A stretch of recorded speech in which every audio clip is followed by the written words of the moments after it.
உங்களுக்கு நிம்மதி உண்டாகுவதாக. தேவனுடைய இரக்கங்கள் அதிகமாவதாக.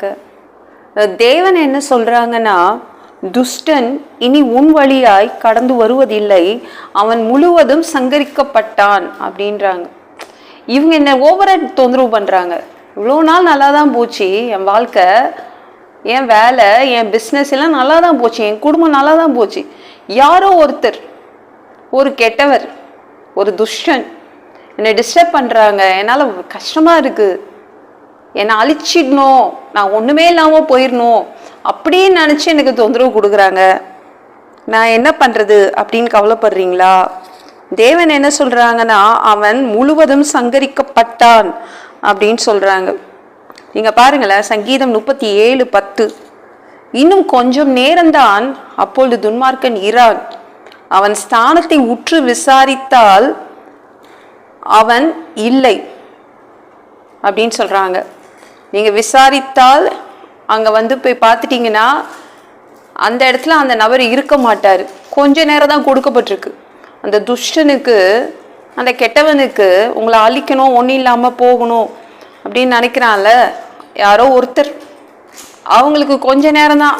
நீங்க இனிமே போய் செக் பண்ணி பாருங்க, இருக்க மாட்டாங்க, அந்த இடத்துல இருக்க மாட்டாங்க அப்படின்னு சொல்றாங்க. இருக்கவே மாட்டாங்க, அந்த இடத்துல இருக்க மாட்டாங்க, அவ்வளவுதான். தேவன் என்ன பண்ணுவார்? முற்றிலுமாக சங்கரித்து விடுவார். ஓகேங்களா? பயப்படாதீங்க. ஐயோ, நல்லா தான் என் வேலை போயிட்டு இருந்துச்சு, நல்லா தான் பிஸ்னஸ் போயிட்டு இருந்துச்சு, என் குடும்பம் நல்லா தான் போச்சு, இந்த நபர் நான் ஒன்றும் இல்லாமல் போகணும்னு காத்துட்டு இருக்காரு, என்னை அழிக்கணும்னு நினைக்கிறார். தேவன் சும்மா விட மாட்டாருங்க. நீங்க நீதிமொழிகள் 14:32 பாருங்களேன். துன்மார்க்கன் தான் தீமையிலே வாரி கொள்ளப்படுவான். அந்த துன்மார்க்கன் உங்களை டிஸ்டர்ப் பண்றாங்கல்ல, அவங்க அவனுடைய தீமையிலேயே, அவங்க என்ன தீமை செய்யறாங்களோ அந்த தீமையிலே வாரி கொள்ளப்படுவாங்க.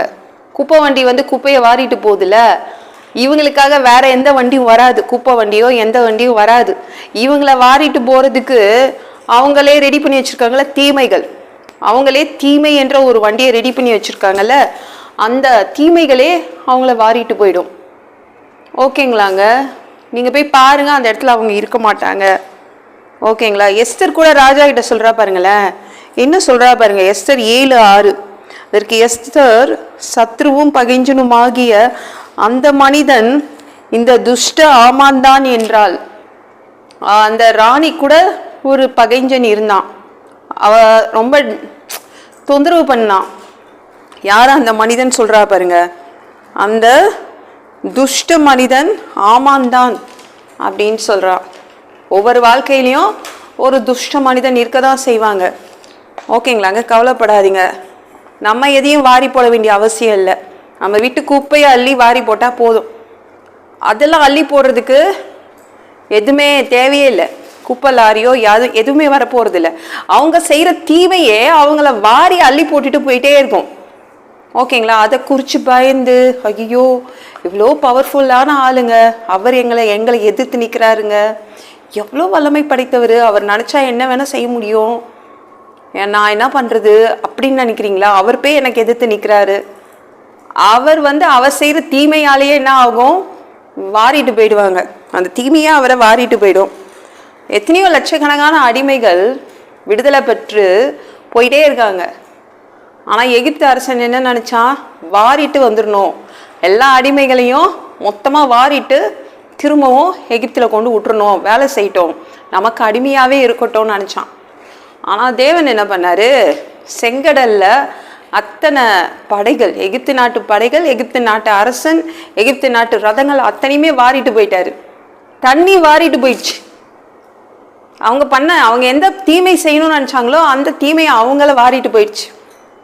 ஆனாலும் நீங்கள் கவலைப்படாதீங்க. நீங்கள் பாட்டு உங்கள் வேலையை பாருங்கள். நீங்கள் என்ன செய்கிறீங்களோ அந்த வேலையை பாருங்கள். மற்றதை பற்றி கவலைப்படாதீங்க. தேவனும் வரமாட்டார், அவங்கள வாரிட்டு போகிறதுக்கு தேவன் வரமாட்டார். அவங்க செய்கிற தீமையே அவங்கள வாரிட்டு போயிடும். ஓகேங்களா? ஜாலியாக இருங்க, சந்தோஷமாக இருங்க.